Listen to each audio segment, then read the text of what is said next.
Hello and welcome to episode number 12 of the educational series. My name is Zach Tussle. Thank you for joining me today.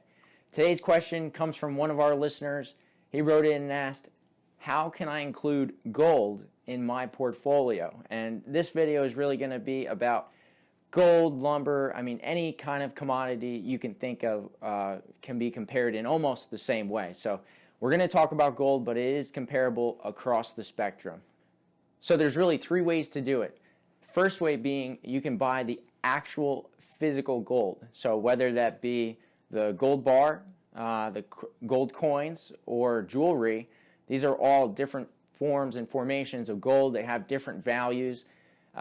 Gold is a commodity, so it's extremely volatile. It trades on the exchanges in different forms, but that would be the first form to actually own the physical asset.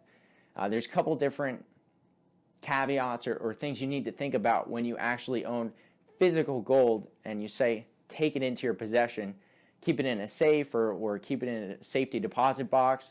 Most people, when they own the actual physical asset, they have to put insurance on that. So factor that in when you are looking to buy gold or looking to buy that physical asset. You will probably need insurance on it, or you have to buy a safe for it. There's just a little bit more that goes with it when you own it physically. The next way you can own it, or the second way, you could own it in an ETF or a mutual fund right in your portfolio. So this would probably be the easiest way for people to own it. You don't actually own the physical asset, you own the right to own the physical asset. So you're basically sold a contract saying you own X amount of gold. You never actually take delivery of the physical asset. You only hold it in your portfolio. So that would be the second way and probably the easier way for most people to own it. Now keep in mind, gold as well as silver, lumber, coffee, they're all commodities and they are all very volatile. They can move in an instant. So keep that in mind when you're thinking about owning gold.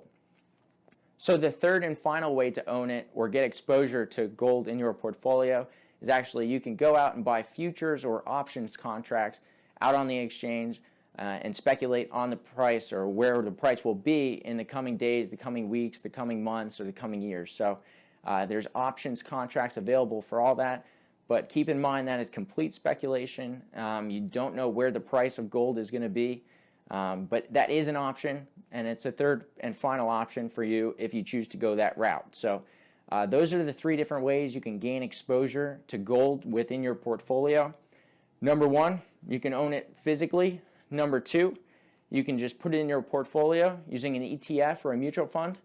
And number three, you can put it in your portfolio / own futures and options contracts to speculate on the price of the asset in the futures. So thanks for watching today, guys. I just wanted to clear that up for one of our listeners. I'm sure a lot of people have the same question about gold as you see it climbing here in the most recent months. They can be useful to you, but they can also be very harmful as well. So keep that in mind when you're out there investing in the market and you want to gain exposure to gold or silver or any of the commodities.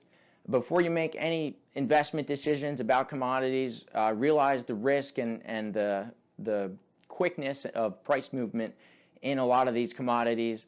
And take that into account with your risk tolerance. So thanks for watching today, guys. That was episode number 12 of the educational series. I'll see you next time for episode number 13.